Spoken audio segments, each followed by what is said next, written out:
Hi, everybody, and welcome to our 2025 Spring Wholesale Virtual Tasting. I'm Michael Torino, the Senior Vice President of Global Sales here at Ridge, and I'll be your moderator for today's tasting. We understand how busy all of you are, and we sincerely appreciate you taking the time to join us today.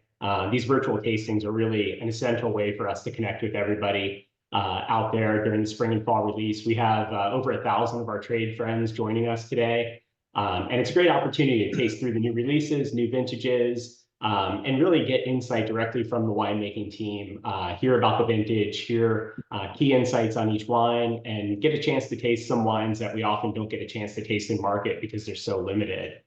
So thank you again for being here. The wines in tasting order for today will be our 2023 Estate Chardonnay, 2023 Three Valleys, 2023 Paso Robles Zinfandel, followed by the 2023 East Bench Zinfandel, 2023 Geyserville, and then the 2022 Estate Cabernet Sauvignon. So hopefully everybody has the wines and was able to open them ahead of time and be ready for the tasting today.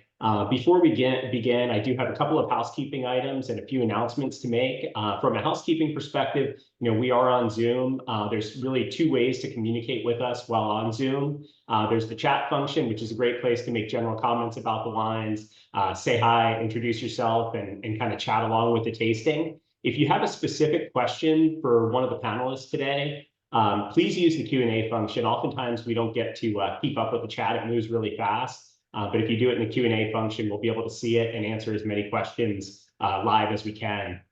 I also want to welcome in our regional team and express my gratitude to them for organizing this with all of their respective markets. As always, they're out tasting along with you today. We have Tom in Tampa, Florida. He's participating in the Burns Wine Fest along with John Olney this weekend. Poppy's with the Signature Luxury team in Dallas, Texas today. And then Christina is in Durango, Colorado with the RNDC team, and she'll be doing the Durango Wine Festival this weekend. So if you happen to be in Tampa or Durango, Colorado, stop by and see Tom and Christina.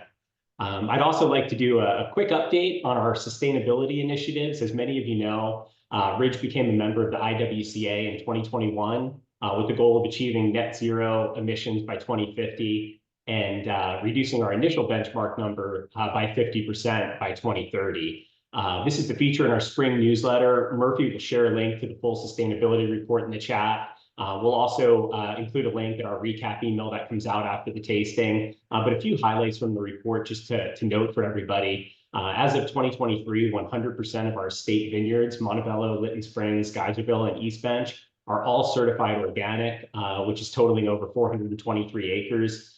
Makes us one of the largest growers of organically certified grapes in both Sonoma and the Santa Cruz Mountains Appalachians, which is really something we're very proud of. We've also made significant progress in reducing our carbon footprint via packaging. That's including our switch to lighter weight glass, which all of the wines you'll taste from today are bottled in. We're distributed in over 60 countries, and this shift to lighter weight glass saves us over 200,000 pounds annually. So something we're really proud of. We also reimagined luxury wine packaging by moving away from the traditional wood box for Montebello to a sustainable corrugated box that still maintains that ultra premium feel. We continue to expand our Three Valleys and keg program, which has been incredibly successful. It's an excellent buy glass option. Each keg eliminates 26 bottles and corks that would otherwise go into production and out into the market. The report also includes updates on our investments in renewable energy, water conservation, and our efforts regarding human rights and diversity within our employees. So it's a great read. Again, we'll send it out as a recap and drop it into the chat. At this point, let me go ahead and introduce our panelists for today's tasting. So we have John Olney, our head winemaker and COO here at Ridge, joining us from Tampa, Florida. Thanks, John, for being here. I know you're in the midst of the Burns Wine Fest, so appreciate you making the time. Yeah, hello, everybody. Great to be here. Absolutely. And we have Shauna Rosenblum, our head winemaker at Lytton Springs. Shauna, thanks so much for joining us. My pleasure. Good morning, everybody. And of course, Dave Gates, our Senior VP of Vineyard Operations here at Ridge. Hi, everybody. Perfect. So we'll dive into the wines, and we're going to end up starting with our 2023 Estate Chardonnay. And Dave, I think maybe if I can kind of start with you and talk to us a little bit about the growing season for 2023 in the Santa Cruz Mountains. Yes, and actually across the state, 2023 was a drought busting year. So we had 3 years of drought, 2020, 21, and 22. Well, 23 kind of made up for that. We got over 2.5 times our normal, almost 3 times our normal rainfall at Montebello, and likewise up in Sonoma. So it was a emphatic end to the drought. And it was a long, cool growing season, and that is significant at Montebello, in that it's usually late anyway when we're picking. In 2023, it was the first time since 2011, another cool long year with good rainfall, that we finished harvest well into November. So Chardonnay comes off a little bit earlier than November, thank goodness. Usually we're picking that in the first week or so of September, and by the end of September, we're done. This year, 2023, we started later, so toward the end of September, and finished up in October. The cool season really, and wet season too, really helped the vines grow. And also, there were no major heat spikes, which has become an issue in California, more so recently than in the past. I mean, it's a hot spot to grow grapes anyway in California. Santa Cruz Mountains and Montebello is somewhat cooler, but we still will get these heat spikes, and we did not get any of them in 2023. So it was almost, it's funny because usually when you get going in harvest, the first few picks are scary, or lots of deliberation on those first few picks. And then usually the S hits the fan and everything just goes, and it's more like scheduling out, trying to get it in before a heat wave or whatever. In 2023, every single pick was deliberate and actually orchestrated really nicely. And we had just enough warmth to get everything in, but not too much warmth to make it feel rushed. So I think the wine shows that. It's very elegant wine. And I'll back up and say the Santa Cruz Mountains is a great place to grow Chardonnay. I always say it has the sunshine that you get in wines from California. So, it's ripe fruit. It's definitely ripe fruit, but there's enough minerality and acidity in the wine that it really keeps it lively and keeps it really fresh and structured on the palate. So I also always say that we have made Chardonnay every year since 1962. There are a lot of great Chardonnays made in the Santa Cruz Mountains, and I'm really happy that this is one of them. Yeah, absolutely. And it's it's interesting. Out in the market, we hear it all the time. People always note this Chardonnay is different than what they traditionally taste in California. It's not traditional California Chardonnay. It's obviously not Burgundy, but it's somewhere in the middle. And it kind of is, and Virginia Boone, just reviewed it for Jeb Dunnick, and she called it a unicorn. And it's kind of a unicorn wine, right? It's the term that we hear a lot out there because it doesn't really fit into the general wine of that appellation or of California. And John, maybe I'll ask you a little bit about that as you kind of make this, because it goes through a barrel fermentation. It's in oak, but there's something that just kind of brings that acidity straight through and carries it with minerality that you don't get in the traditional California Chardonnay. Yeah, no question about it. I think, first of all, like David said, it really was a pretty magical growing season. Definitely an exercise in patience, but we were really able to do precise picking, and I think because of that, you get that richness and that fullness, but without it being heavy. It's a wine that sort of remains light on its feet, and I think part of the magic of Montebello and the cooler climate is it just retains that natural acidity, and I think that just gives the wine a certain, that's one of the unique characters that makes it stand out, amongst other wines from California. But like you say, I mean, we are making it in a very traditional Burgundian way of old cluster pressing, barrel fermented, aged on the lees stirred, natural malolactic fermentation. So we're getting that fullness and that richness again, but just a really, really lot of richness without being heavy, and just some beautiful balance. And I know it's always a fine line with how much new oak you want to use on the Chardonnay to kind of keep the component there, but not Yeah. be the standout flavor profile. Yeah, and we depending on the vintage, in 2023 we were a little closer to 20%. We're usually between 15 and 20%. It's also an interesting sort of tasting to do with blind with people, because there's the majority of that new oak is actually American oak, and I have to remind myself of it sometimes, because I think it's just, there's beautiful elegance to it. So really, really just kind of blends in with the wine beautifully. Yeah, absolutely. I mean, it's one of the best Chardonnays, estate Chardonnays I think we've ever produced. It really is spectacular across the board. And Dave, I'll kind of come back to you with one more question on the Chardonnay. It's obviously very limited. We get asked all the time for more of it. Is there more coming? Is there more in the ground? I know it's okay. I'm just going to sound like a broken record now, but yes, we have more grapes, more Chardonnay grapes in the ground. We are going to, we budded about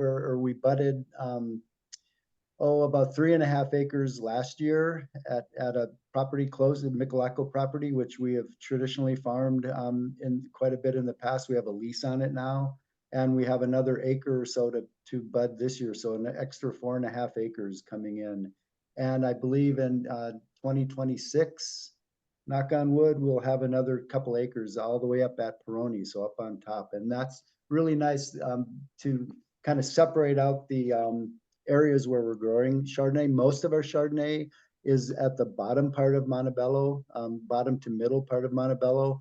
It really requires the right kind of aspect. So you don't want a southern aspect or a western aspect on the Chardonnay. You want it facing north if we have it, or east. And also we really like to grow it on where there's a lot of limestone in the soil. So that's another unicorn part of Montebello. The limestone we have, there isn't any other limestone like that in California or the Santa Cruz Mountains, except where the old Novitiate winery is at Los Gatos. The limestone down in Paso is a different era. It's like 100 million years younger. So anyway, it's another baby limestone.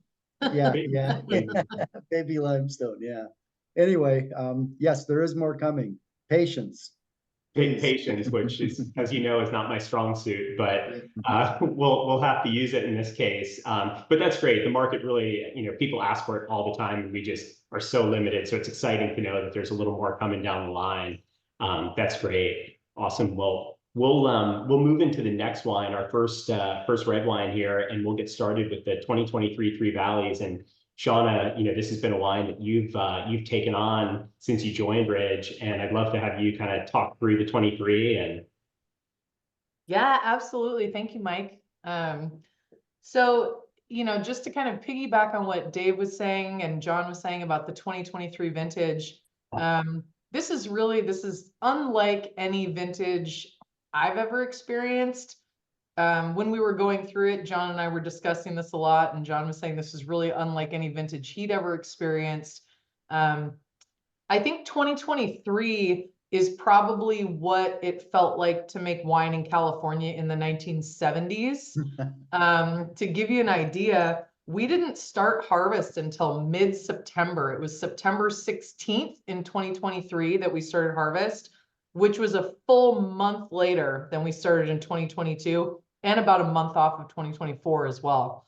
And because the groundwater was replenished, the vines were really happy, and we had the opportunity to let the fruit hang on the vine for an extended period of time without, as Dave said, any real heat events, which means that the fruit was able to hang, develop flavors, and we didn't have to, there was nothing negatively impacting the acidity. The acidity was retained, and as a result, I mean, pretty much all of these 2023s are so elegant. So one of the beautiful things about Three Valleys.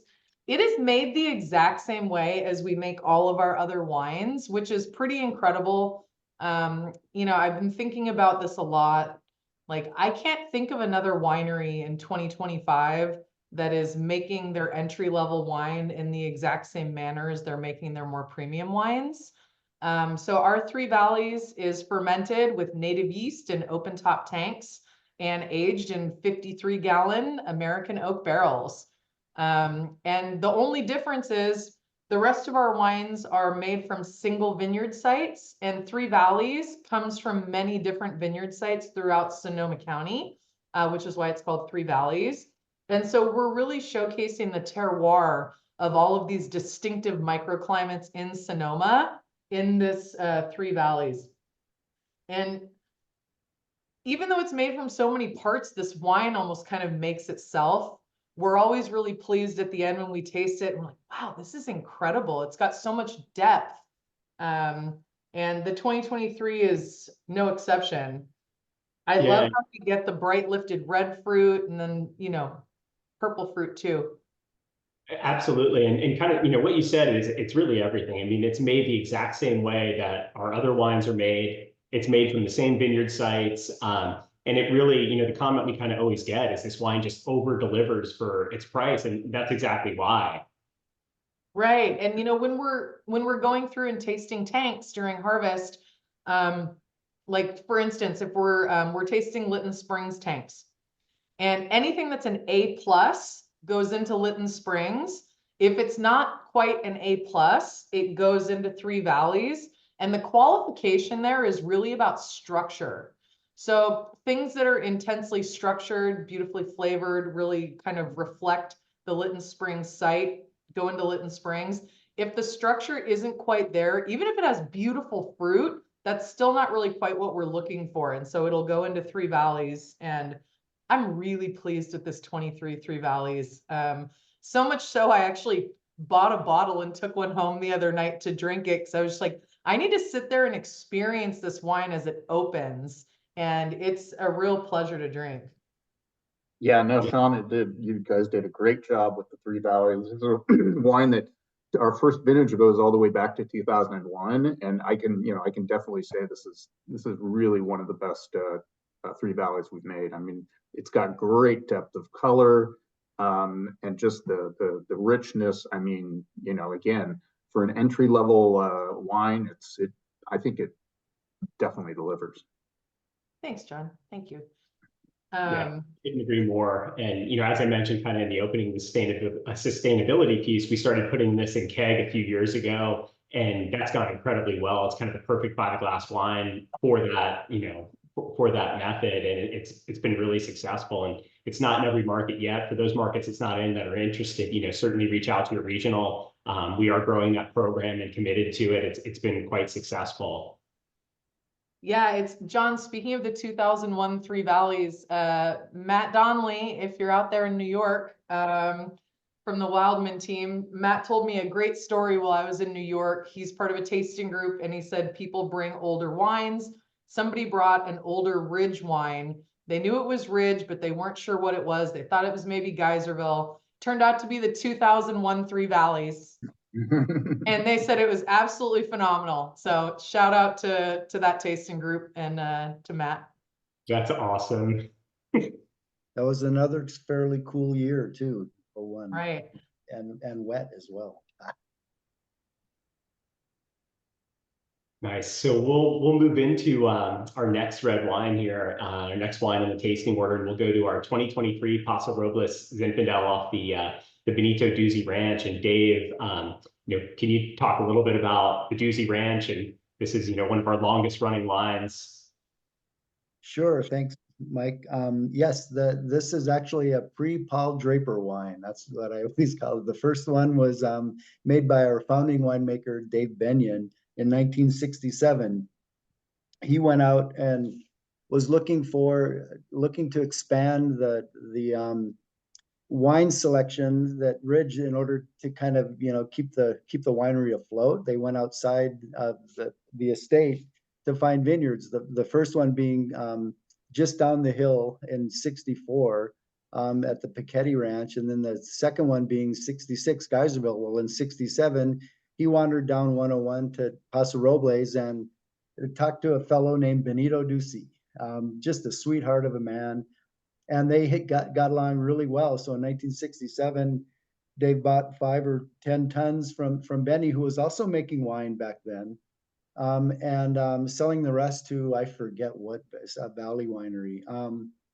And Dave, they really liked the wine. Circumstances led to a little hiatus, but in 1976, when Paul was on board winemaking, went back to Benny Ducey and asked to buy grapes, and we've been buying it every year since.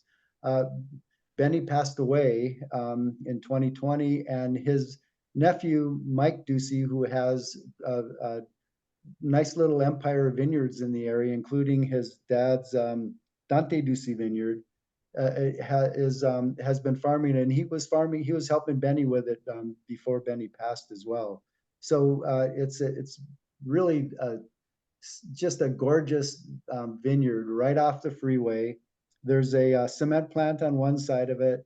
Across the freeway is a Home Depot and a whole bunch of other big shopping mall and hotels and stuff. To the north of it is a garden center and a brewery.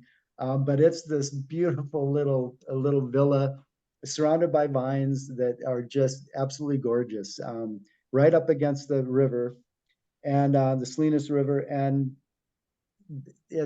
so Mike is doing as good or better job than Benny was. They're really good farmers, and Mike is helped by his grandson Dante.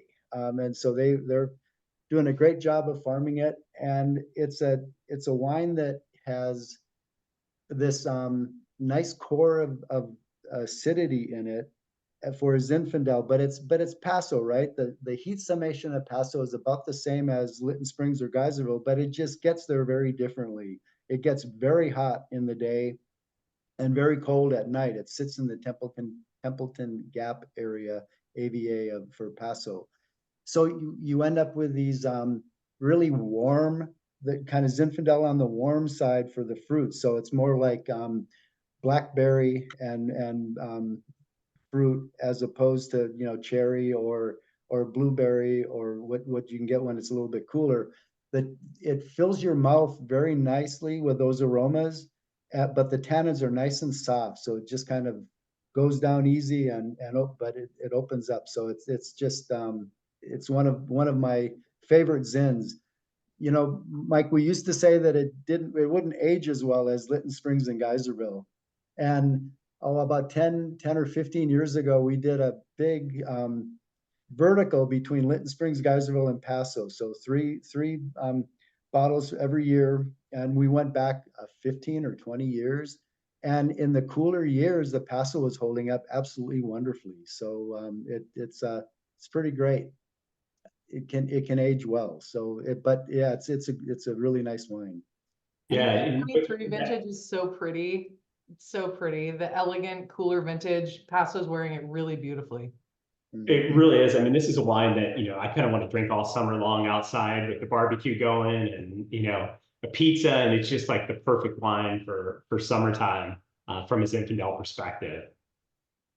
And, some other exciting news. You mentioned where the Ducey Ranch is, but, about a mile or so down the road from there, starting in June, we'll have a tasting room down there. So Ridge is opening a third tasting room. It'll be down at Ramada Row, which is just adjacent to Tin City, for those of you familiar with Paso. So, we'll be open. We're targeting June 1st. Please come and see us and visit us.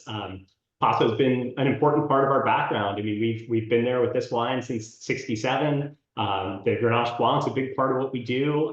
We put Paso on the label long before anybody else, and it's a big piece of Ridge history. So we're excited. We hope everybody can stop by when they're in Paso and see us. Yeah, it's very, very exciting to see. I can't wait to get it up and running. Well, and I loved hearing the story from Paul the other day saying that we were actually the first winery to put the Paso Robles appellation on a wine label. Yeah, which is completely, incredible. It's awesome that, in '67 we did that. It's amazing. So we'll go to the next wine and we'll stay kind of on the 100% Zinfandel theme here, and we'll go up to Sonoma to you, Shauna, if I could, and we'll talk about East Bench. Yeah, absolutely. So 2023 East Bench. This is one of the only wines that we make that's 100% Zinfandel.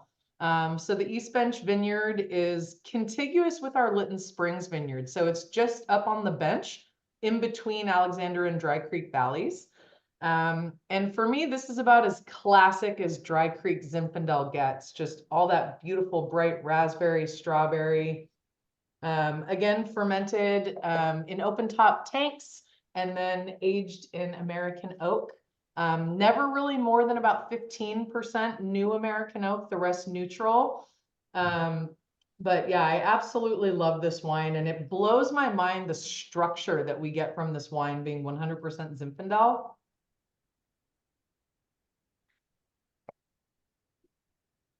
Yeah, it's really fantastic, and it is structured. I mean, I remember, and John, Dave, I know you'll remember this too, when we first started making East Bench, and it was young vine, and it was just load the fruit and juicy, jammy, and everything. It has developed into such a complex wine at this point.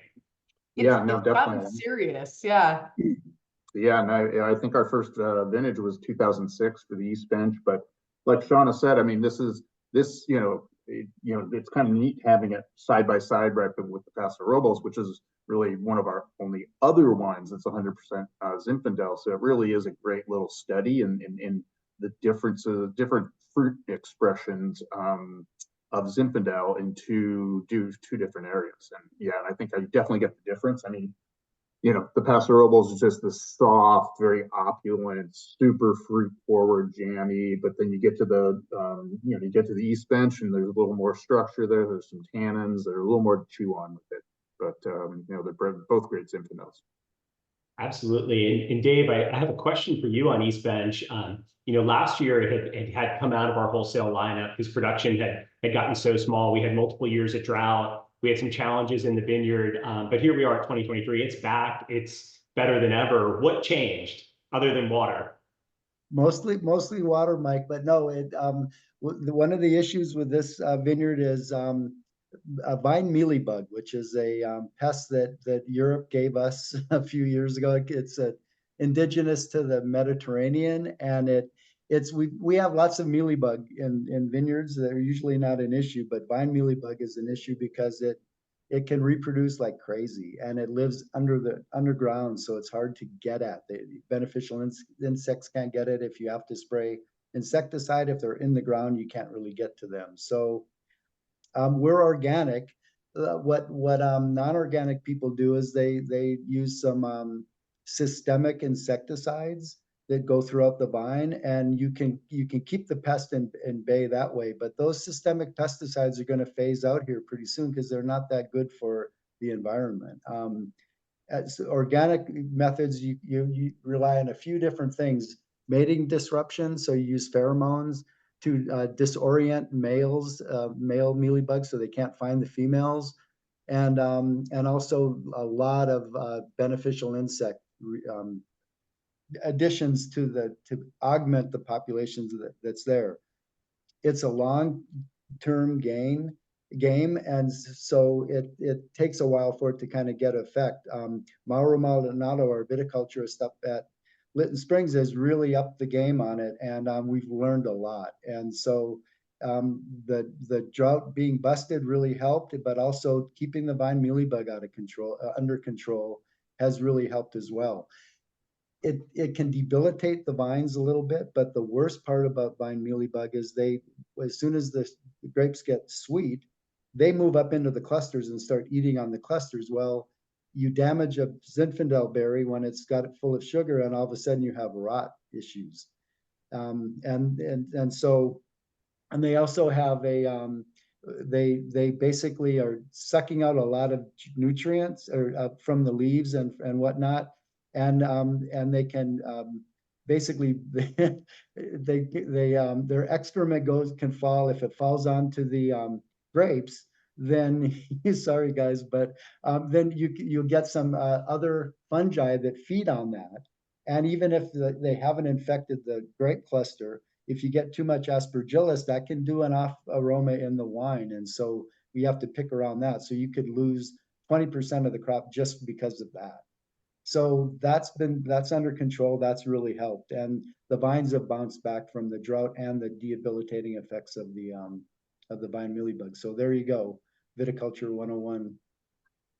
That's great. We had two questions come in just about that, about it not being, out in the market last year and if it was back and fully. And at this point, barring some other, natural issue, we envision it as being part of the wholesale lineup for the future here. Yeah, knock on wood, Mike. Yeah.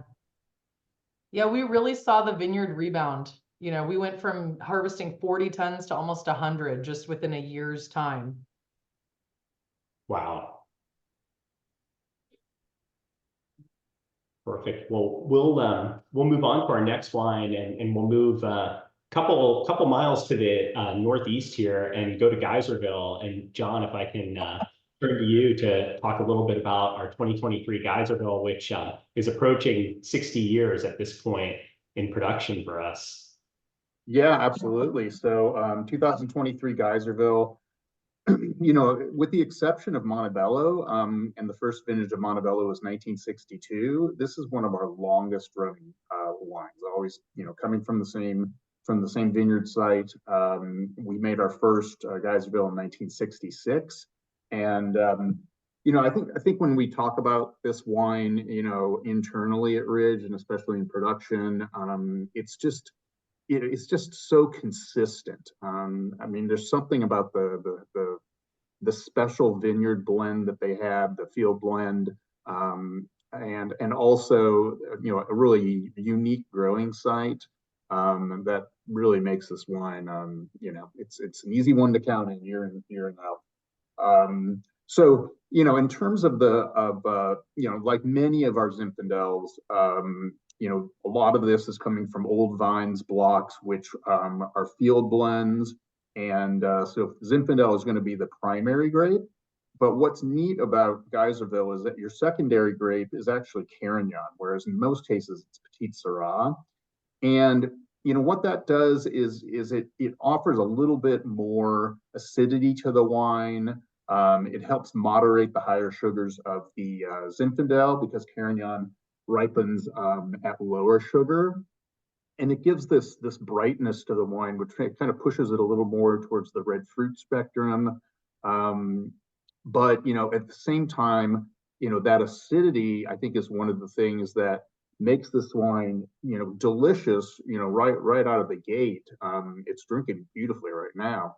But, I recently had we opened a Magnum of 2005 at the winery, and it was beautiful. So I think this is really one of the classic examples of when you get the right field blend, growing in the right place, Zinfandel-based wines can really age beautifully.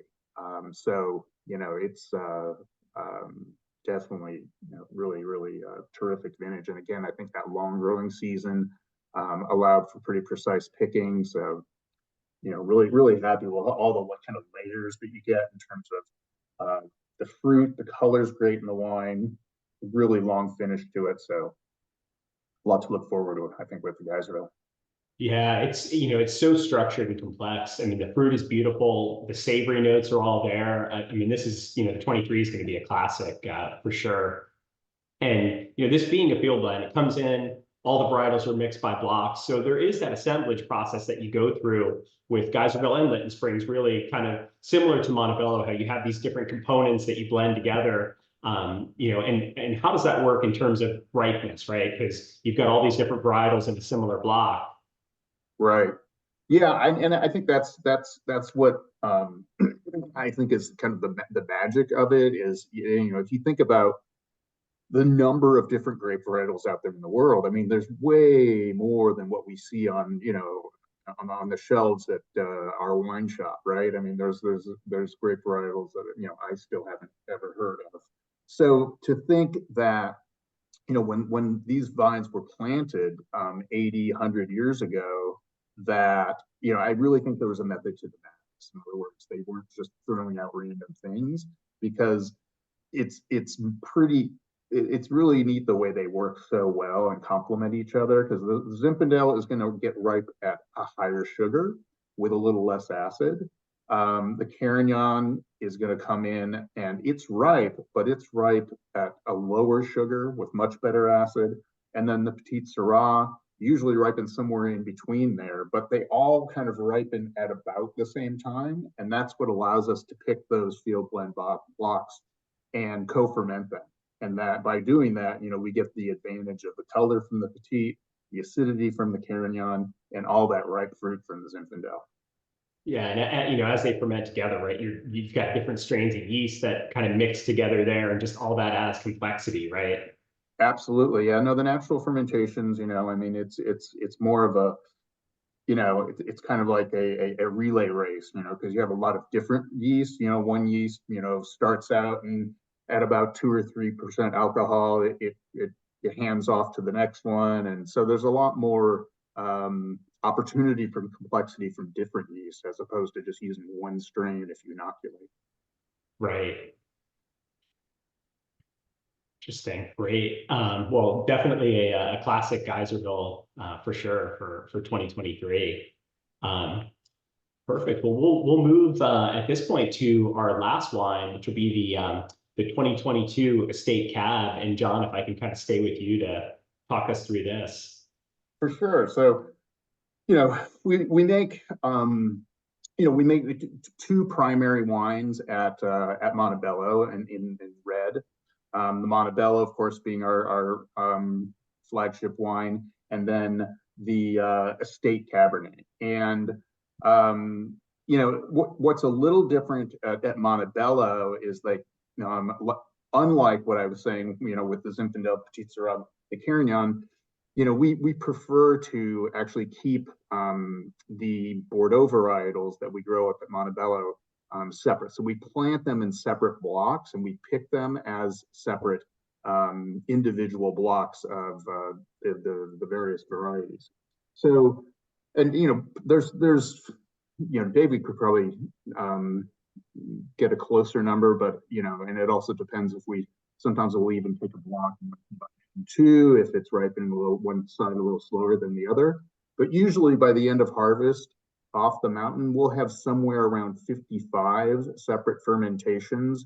So we might have 40 or 42 Cabernet fermentations, 12 or so Merlot, and then a few Petit Verdot and Cabernet Franc. So, and we let these ferment out, we let them go through malolactic, and then usually in January or February, we get together and we have our assemblage tasting where we taste all of them blanc.